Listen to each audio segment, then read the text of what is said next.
Hi guys, இன்றைக்கி நம்ம ஊர் கோயில் தான் திருவிழா, காளியம்மன் கோவில். ஸோ நான் திருவிழாலாம் பார்க்கல, லேட்டாக தான் போனேன். நான் போனப்போ கச்சேரி தான் ஓடிட்டு இருந்துச்சு ரொம்ப நேரமாக.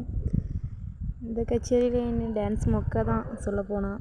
ஸோ ஒழுங்காக வீடியோ எடுக்க முடியல, எட்டைக்காக தான் இருந்தேனா, ஸோ அதனால் எடுக்கலை ஒழுங்காக.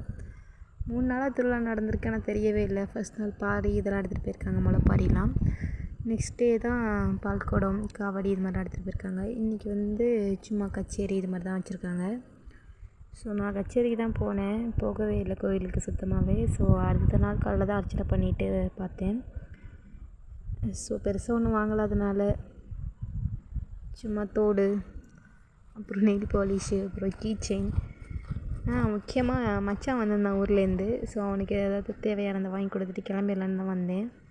அவன் ஒன்றும் பெருசாக வாங்கிக்கல, சும்மா கீ செயினும் பொம்மை மட்டும் வாங்கிக்கிட்டான்.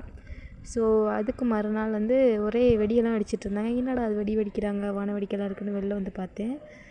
அப்போ தான் சாமி வருதுன்னு சொன்னாங்க. சரி ஓகே, சாமியை போய் பார்க்கலான்ட்டு தான் சாமியை பார்த்தேன். ஸோ அன்னைக்கு நைட்டு பூஜை பண்ணி சாமிக்கு அழைச்சிட்டு வந்தாங்க, சும்மா வீதி உலா மாதிரி. ஸோ அதை பார்த்துட்டு நின்றுட்டுருந்தோம். ஸோ இன்னையோட சாமி புறப்பாடு முடிஞ்சிட்டு. ஸோ பயிலெலாம் நல்லா ஆடிக்கிட்டு இருந்தாங்க சாமி வந்த மாதிரி. சரி ஓகே, எவ்வளோ ஊரில் திருவிழா பார்த்தாலும் நம்ம ஊரில் திருவிழா பார்க்குறது கொஞ்சம் என்ஜாய் தானே. ஸோ நெக்ஸ்ட் டே மஞ்சள் நீராட்டு விழா. ஸோ நம்ம வீடை கிராஸ் பண்ணி சாமி கிளப்பிட்டு அதுக்கப்புறம் தான் வீடியோவை எடுத்தேன். ஸோ எல்லா வீட்லேயும் மஞ்சள் தண்ணி வச்சு சாமிக்கு கரகம் தூக்கிட்டு போகிறவங்களுக்கு ஊற்றுவாங்க. ஸோ எல்லாம் ஊற்றி முடிச்சாச்சு. வரட்டா.